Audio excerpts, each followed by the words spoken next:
Hello everyone, Zappy's here with Vintage Story Episode 5. As you may know if you've seen the community post, my mic did not record for this entire episode, and I've gotten editing software and I've started trying to use it. Alright, so at the beginning, because I gave myself such little time with the temporal storm, I tried to rush to explain everything. As you can see, I'm picking up those rocks. When I do that, snakes and worms are capable of spawning. I've also built a few things. You can see the charcoal pit going off over there. There's the fire pit, which I've used to cook snake meat, because I have no choice but to do that, since I am not allowed to eat raw snake meat from the Primite Survival mod.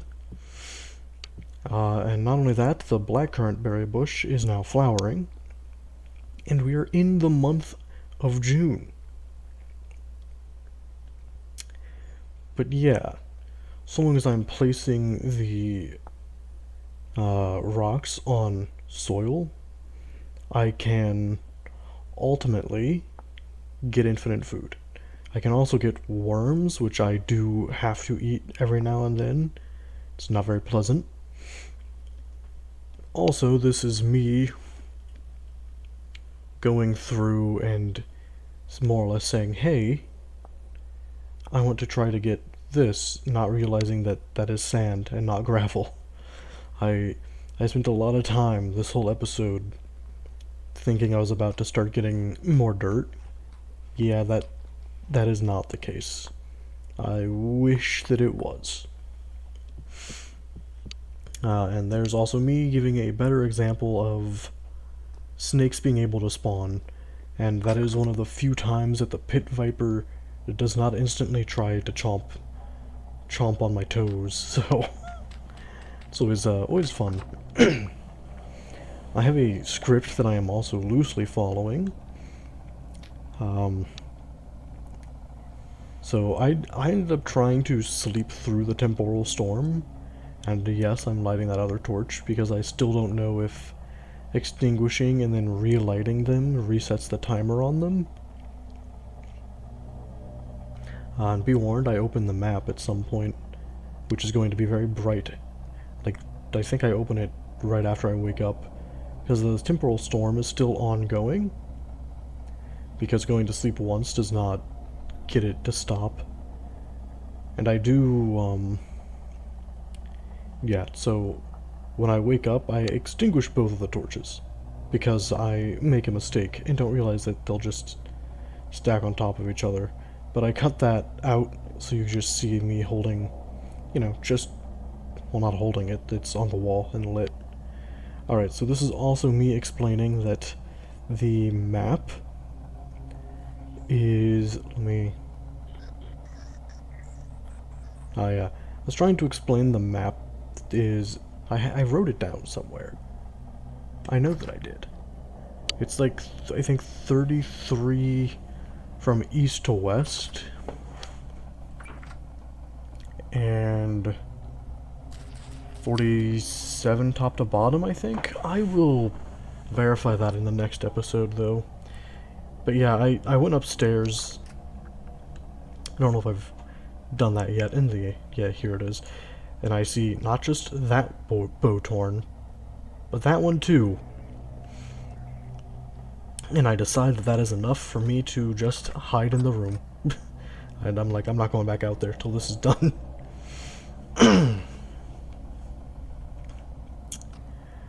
I was also trying to explain plans for the base. Which is like, I want more hexagons attached, and I want them to be on different elevations by probably just one block at a time, otherwise it's going to be very difficult to get much of anything done. Also, while I'm stuck waiting in here, and you're seeing me rearrange stuff and try to sleep, and not be allowed, this is where I explain that I've been listening and watching a YouTube series while I play all of this, because of how much repetition is in it. And that YouTube series is Mr. Samuel Streamer's RimWorld Generations 2 playthrough, which I will be linking that playlist in the description, so if anyone wants to go watch that, they can. It's been helping me remain sane. I do spend a lot of time trying to sleep for a second time, because I don't want to have another death due to temporal instability, and a piece of grass grows in the panic room.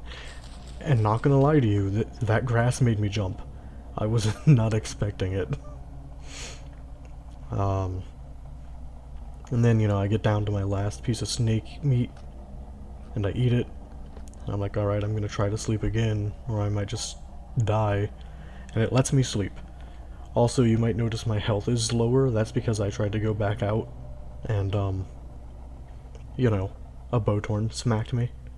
But while I sleep, the temporal storm finally ends. I wake up, and I'm debating on what I should bring with me up top, and I'm like, okay, maybe not.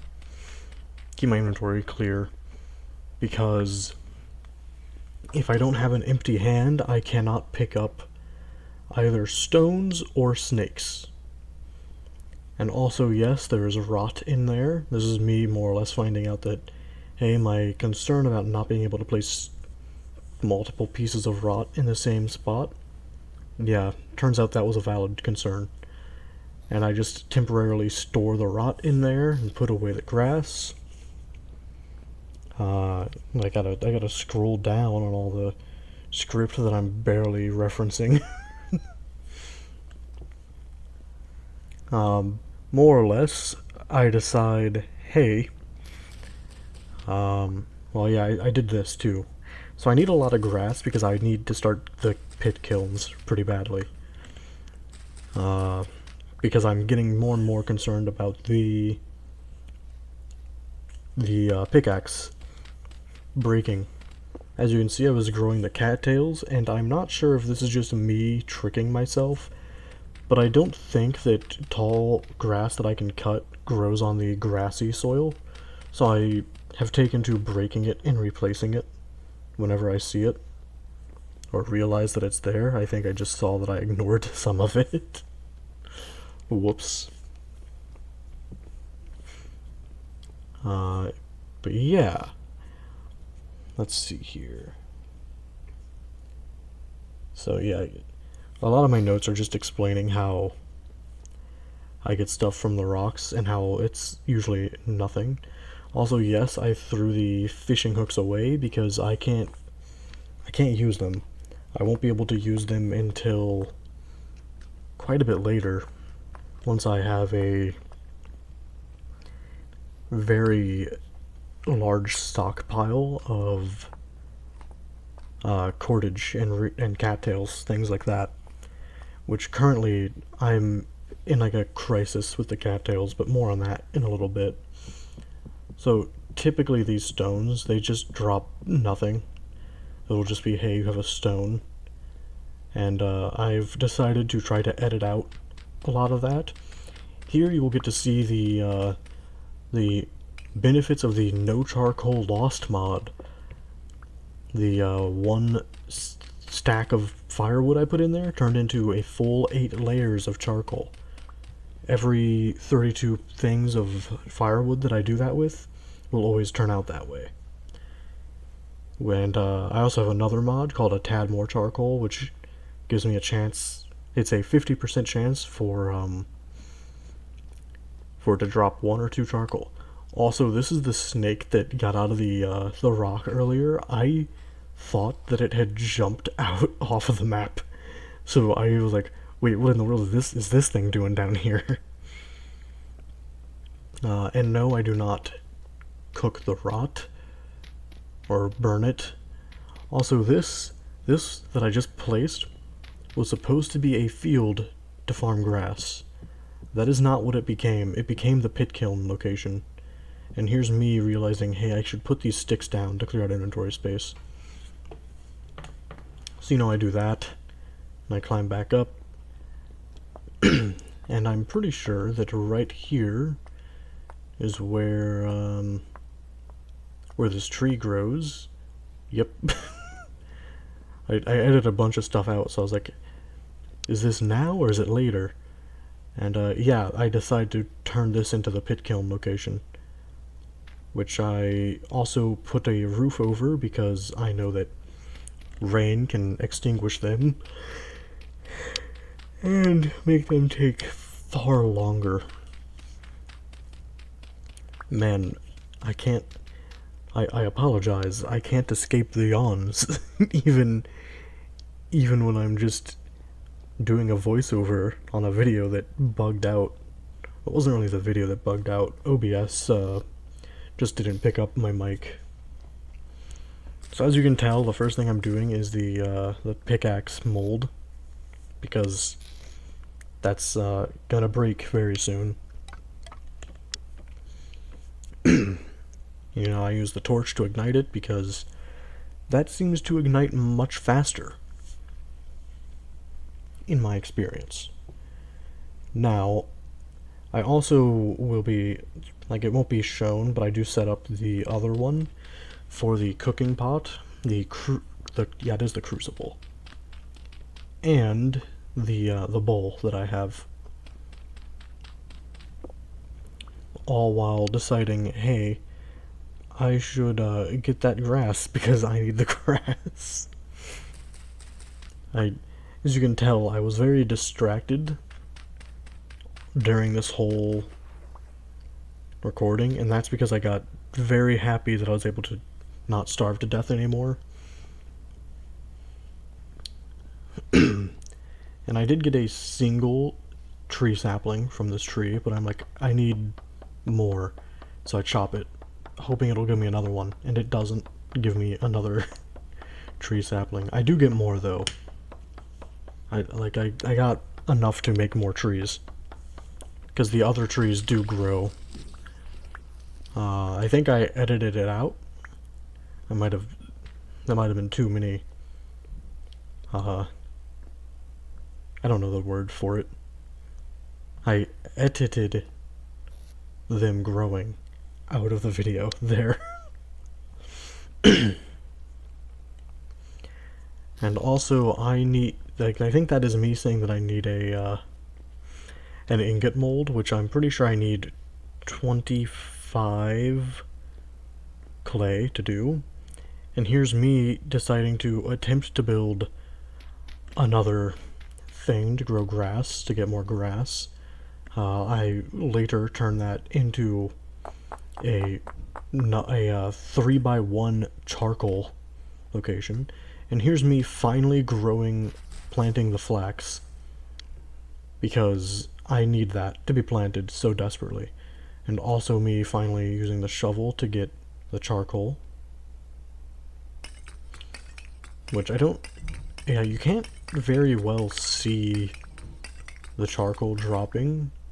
Also, please ignore the noise you're hearing outside. That is, the trash truck is finally going through. This video, by the way, was a full hour in length, and I'm very happy that I got it down to as short as I did. Also, yes, you see that I have, I believe the resolution's very small from where I'm watching it, because it's like a mini player and it's super tiny. I know it's over 40 copper nuggets. I am going to need, if I want to get more dirt of any kind, I need to make an anvil, because I need things like the pulverizer, a saw, and the chisel. And none of those things I can really get without an anvil, which means I need 180 copper nuggets, and those 40 that I have in there, those are probably going to a new hammer and a new pickaxe. Also, yeah, those pit vipers, they're scary. They usually are the only snake to fight back. I've seen two. It's those and the coach whips. And the pit vipers like to fight back the most. Also, each type of snake drops 1 to 3 snake meat, and it doesn't look like it drops any more than that. I don't think that they drop any